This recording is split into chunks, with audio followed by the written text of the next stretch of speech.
Mr. President, Excellencies, ladies and gentlemen, in its simplest form, foreign policy is really about three things: about values, interests, and power. I come from a relatively small country, Finland, and our toolkit is mainly about two of those three things. It's about values and interests. Power, hard or soft, is usually the luxury of bigger players. The power of smaller country arises from its capacity to cooperate with others. Smart diplomacy gives smaller player at least relative influence. The UN is, of course, case in point. Big players have power through their permanent membership in the UN Security Council. But we, the smaller players, can influence the ebb and flow of international relations by being active in the corridors of diplomacy. Now, most of the speeches that we've heard here today have highlighted the fact that the world order, balance, and dynamics are changing, much like they did after World War II when the UN was founded.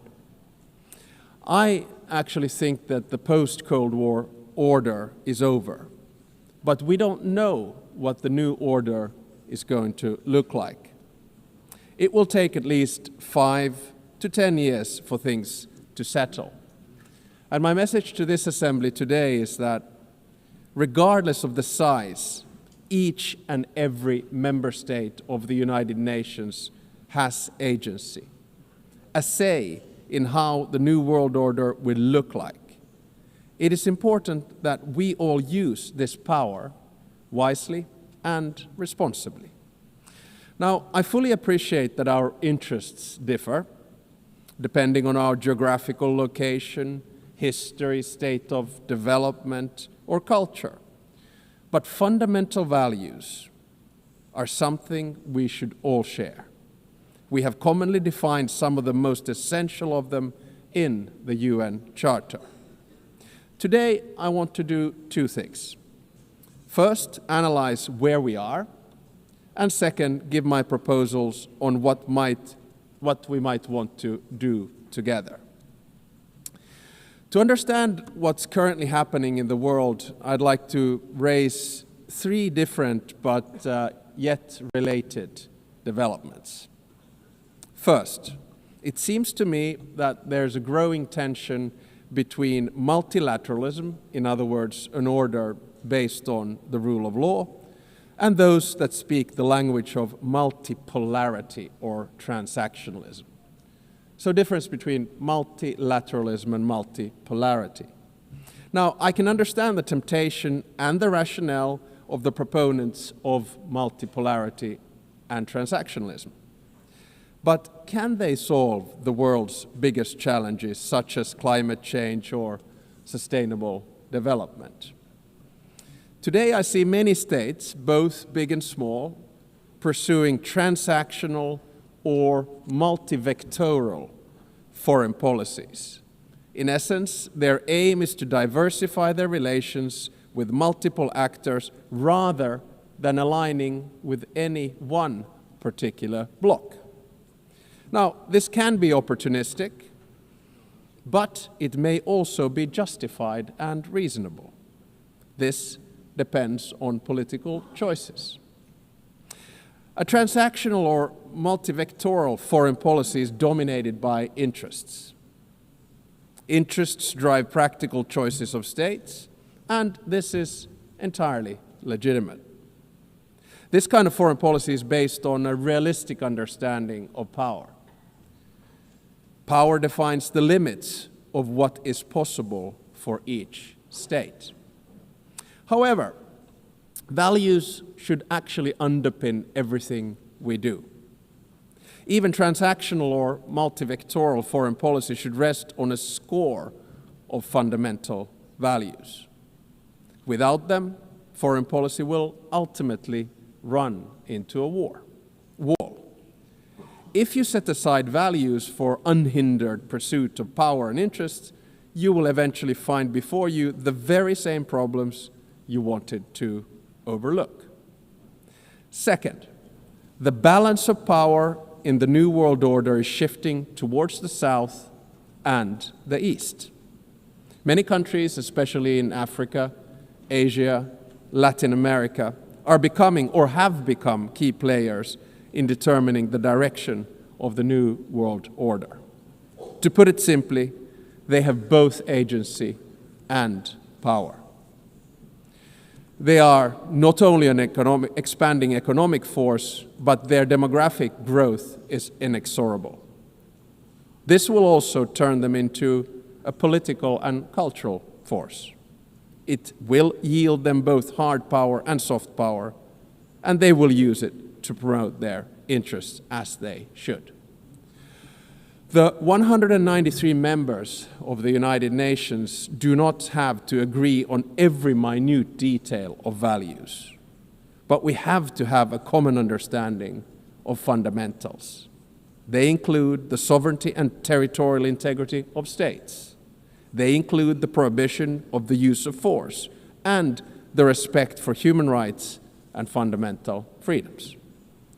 These values are the building blocks of who we are and what we stand for as the United Nations. The broad international community has overwhelmingly an interest to uphold them. Let me be clear. Russia has no right to continue its aggression on Ukraine. Israel has no right to violate international law in Palestine. States have no right to use Sudanese or Congolese territories to fight proxy wars for their economic or strategic self-interests. I urge us all to heed this message of the international community and act accordingly. War is always a failure of humanity. It is a collective failure of our fundamental values. It is a failure of us as human beings. Thirdly, I would like to say a few words about the state of the United Nations, the institution where we are. The UN was created to maintain and promote peace, stability, development, and friendly relations among nations. In order to achieve this, the balance between the three elements was required. The power at the highest level was represented by the UN Security Council. The interests of the wider membership were reconciled here in the General Assembly, and the values were enshrined in the Charter and consolidated as rules of international law. Now, unfortunately today, the UN is struggling to fulfill its central promise of delivering peace and stability. We can always blame each other, but at the end of the day, it's a collective decision. Countries have increasingly taken the liberty to break the rules of international law and to use force against other people's territories and suppress other nations. The United Nations of today does not sufficiently reflect the realities of the balance of power. All too often, it fails to serve as a forum for the coordination of interests, and the values at its core are too often not respected in good faith. We all want to have the freedom to make choices and a possibility to influence the world around us. Today, many countries are seeking answers in multipolarity or transactionalism. If the UN fails to deliver, this trend will accelerate. So, let me sum up in the terms of the three pillars: values, interests, and power. Our values can divide us. Fundamentally, however, they should unite us around the basic principles of humanity, the rule of law, and the prohibition of aggression. Our interests differ, and it's only right that we promote them. However, our choices have consequences. Opportunism will eventually be forced to confront the problems it tried to ignore. Power will constantly seek a new balance. We must adapt to change. Nevertheless, we should not allow the rise of hard power to blind us. The power of legitimacy, integrity, and rules will remain strong. So let me get to my second part, from the situation to possible solutions or things that we could do together. Never before in history has humankind had such means of innovations at its disposal to solve the world's most pressing problems. However, the current direction is wrong in so many ways. There are more wars than at any time since World War II. The world is becoming increasingly divided. And so are our societies, and the measures to deal with climate change and sustainable development are lagging behind. In different parts of the world, we're witnessing immense civilian suffering and blatant disrespect for humanitarian principles. For me as a Finn, Russia's war of aggression in Ukraine not only reminds me of our past, but is directly linked to the security of the part of the world where I live. On the other hand, there is aggression and total disregard for civilian life, and an attempt to undermine the fundamental principles on which the international order is based. On the other hand, there's a bastion of freedom that is defending its right to exist and to make its own choices.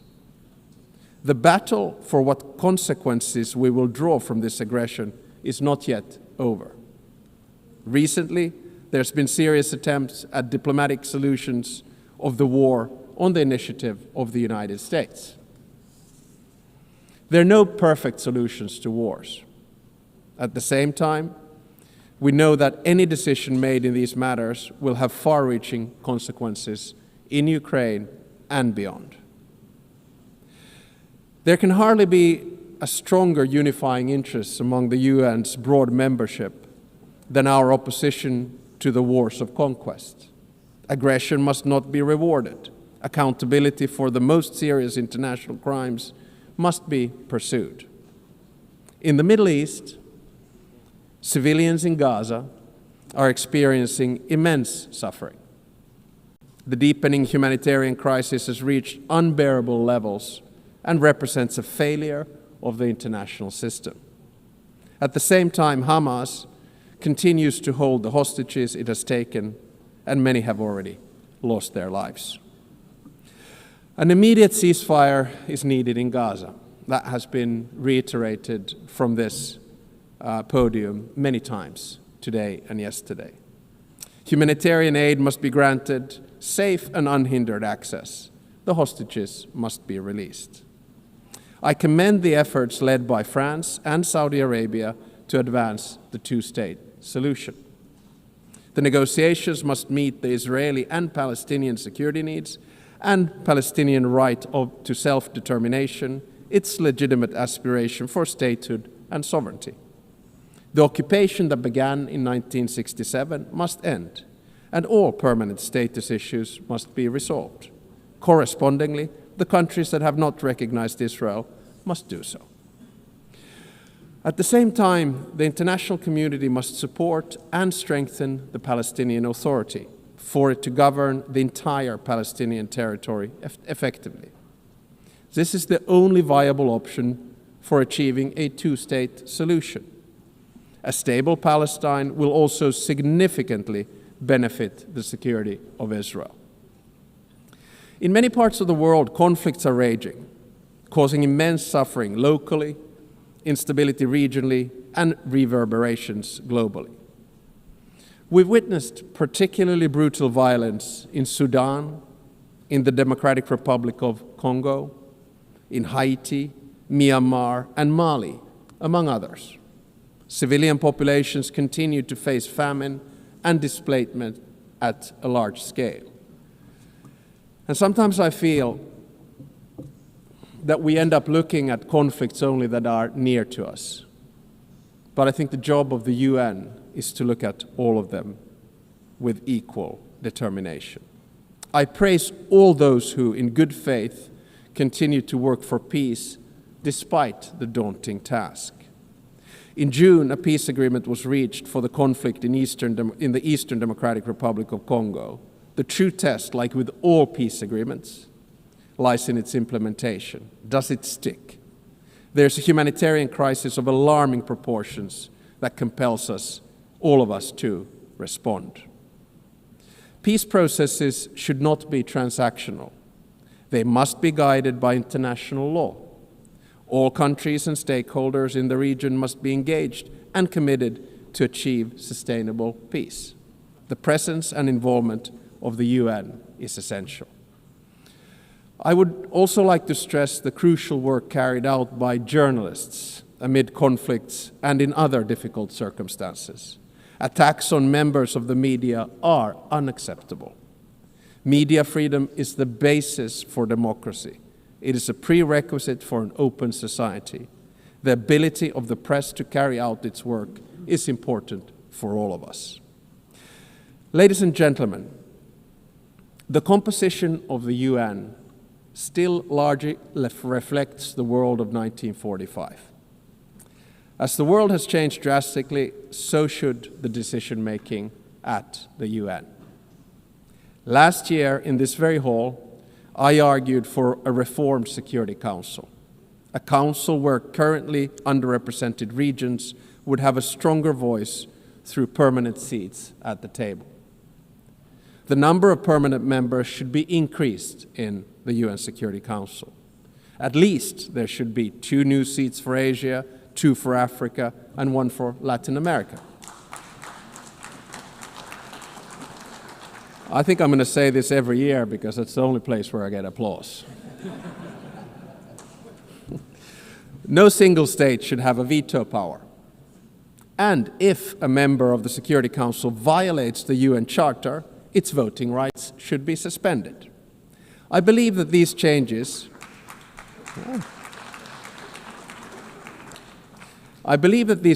at the top of the UN are necessary in order to maintain the UN's central role in international relations.